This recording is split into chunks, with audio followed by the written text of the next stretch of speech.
Welcome. Okay, let's dive right into this.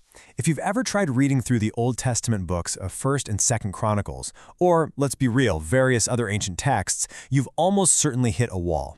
You know, those long, seemingly endless lists of names. Let's be completely honest with ourselves here. Reading ancient genealogies can feel incredibly tedious. It's just name after name. But what if I told you that those dry lists are actually the master key to unlocking the entire heritage of Israel? In this explainer, we're going to look closely at the true purpose behind these biblical genealogies, and we'll discover exactly why these meticulous records were kept with such intense, almost obsessive dedication.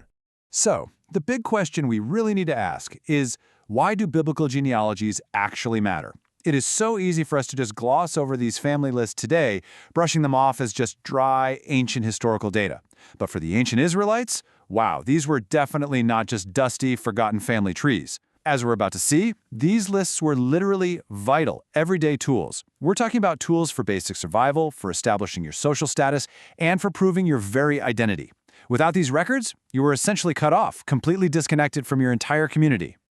Here's our roadmap for today. Number 1. The ultimate ancient ID card. Number 2. Land and tribal inheritance. Number 3. The priestly background check. Number 4. Family ties and famous ancestors. And finally, number 5, tracing the promised Messiah. All right, let's start out with Section 1, the ultimate ancient ID card.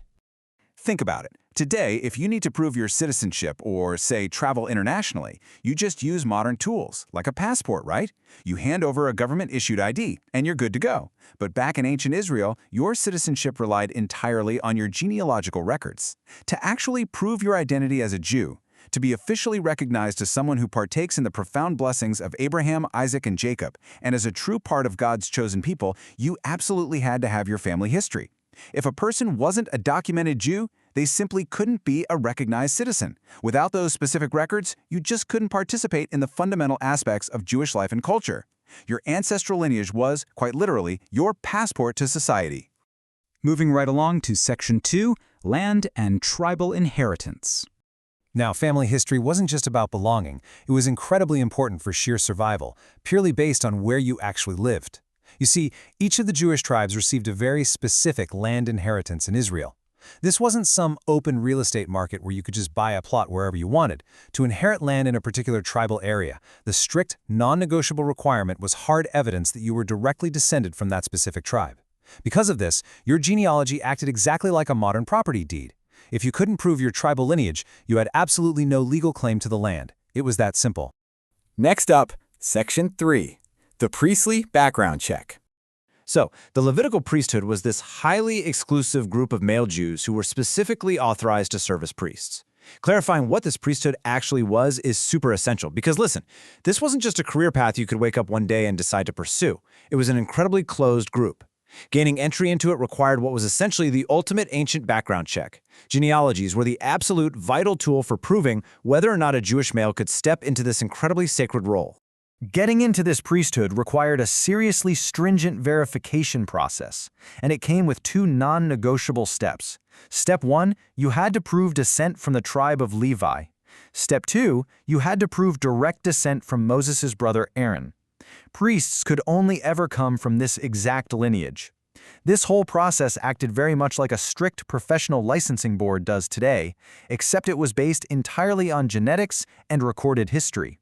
If a man couldn't prove this direct, unbroken connection through those meticulous records, the rule was final, no exceptions. He was simply unable to serve as a priest. The genealogy was basically the unwavering gatekeeper to the entire priesthood. That brings us to Section 4, Family ties and famous ancestors. Think for a second about our modern obsession with those ancestry DNA websites. As one historian actually puts it, today, people delight in finding proof that their ancestors are famous people, such as John Adams or Wyatt Earp. We get a real thrill out of discovering a connection to someone famous in history, right? Well, a family's history in ancient times did the exact same thing. It could show an affiliation with people of major significance. In the very same way we might proudly claim a connection to a historical figure today, an ancient Jew who could prove they were descended from someone like Moses or Gideon was considered to possess a deeply significant blessing. It was a massive point of cultural pride and honor. Beyond just fame, these genealogies reinforce the absolute bedrock of traditional Jewish culture. They place a huge emphasis on marriage between a man and a woman who are then responsible for raising children and carrying the legacy of their family into the next generation. The Jews took this duty incredibly seriously. It wasn't just a casual thing. It was their distinct responsibility to continue the line that would bring honor to the family name. So you see, a genealogy wasn't just a boring list of hard-to-pronounce names. It was the documented, living honor of a family's entire legacy. And finally, Section 5, Tracing the Promised Messiah. Now we get to a crucial theological requirement. The Messiah must be the son of David, which is something we see directly referenced in Matthew 22:42. Finally, and honestly perhaps most importantly, the meticulous genealogies of the Jews were vitally important in tracing the line of the Messiah. The Old Testament made it abundantly, crystal clear that the Messiah would be the son of David. Because of this divine promise, the records of family history were absolutely vital.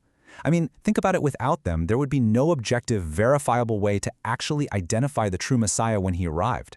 And we see these records put to their absolute ultimate use in the New Testament. Matthew's Gospel, which was written primarily for a Jewish audience, traces Jesus' genealogy all the way back to Abraham, the father of the Jewish faith. Meanwhile, Luke's Gospel, written more for a Gentile audience, traces Jesus' genealogy all the way back to Adam, connecting him to all of humanity. But notice the really cool common thread here.